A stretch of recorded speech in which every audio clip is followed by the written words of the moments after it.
divertissement mondial, celui du producteur Harvey Weinstein. Claude François qui est mort au milieu de C'est le premier jour de l'Euro. Et maintenant, écoutez Yuri Gagarin. Et en ce lundi 2 mai, on célèbre les 100 ans de la naissance de Serge Reggiani, qui est donc né en 1922 et mort en 2004. Bonjour Laure d'Autriche. Bonjour Pierre, bonjour à tous. C'est par le théâtre et par le cinéma que le succès a commencé pour lui. La chanson, en fait, pour Serge Reggiani est arrivée beaucoup plus tard. Oui, il devient chanteur à 42 ans. Tout le monde lui déconseille de chanter, de prendre le risque d'échouer, sauf sa femme. Serge Reggiani persiste et en février 1968, il s'apprête à chanter à Bobino. Je connais des tas de camarades qui ont envie de faire des choses et qui ne les font pas. Justement à cause du qu'en dira-t-on. Alors et à cause de ça, vous vous sclérosez. Et moi, j'ai 45 ans, je ne veux pas être sclérosé.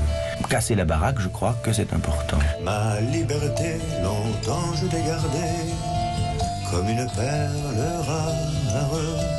Serge Reggiani chante Baudelaire, Boris Vian, Georges Moustaki. Au début de sa carrière, il fait la première partie de Barbara. Il raconte en chanson la vie quotidienne. On me reproche également de voler au secours des bons sentiments. Mais que faire d'autre, hein, quel problème? On va tout de même pas chanter n'importe quoi ou des vulgarités, des choses que l'on entend trop souvent. C'est-à-dire que j'essaye non pas de... Je ne suis pas un messager, j'essaye de seulement de traduire ma propre inquiétude d'une part et d'autre part aussi mes joies. Toi, ma drôle de vie, qui parfois me sourit. Alors, Serge Reggiani, c'est aussi un immense acteur.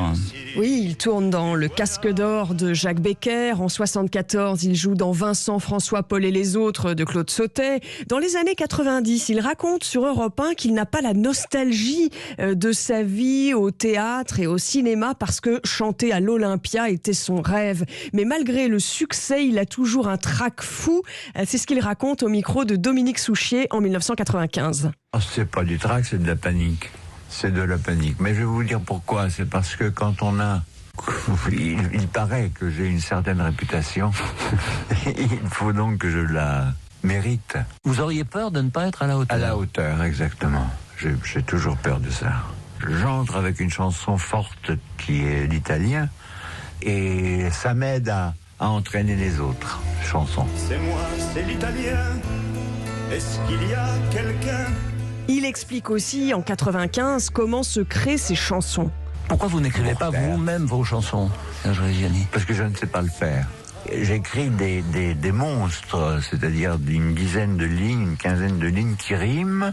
Donc vous leur donnez je leur donne ces lignes, et de ces lignes, ils font une chanson réelle avec couplet, refrain, etc. Et en l'an 2000, Serge Reggiani enregistre un ultime album en forme de testament. Enfants, soyez meilleurs que nous. Merci Laure d'Autriche. Émotion à entendre Serge Reggiani, émotion à entendre également Dominique Souchier.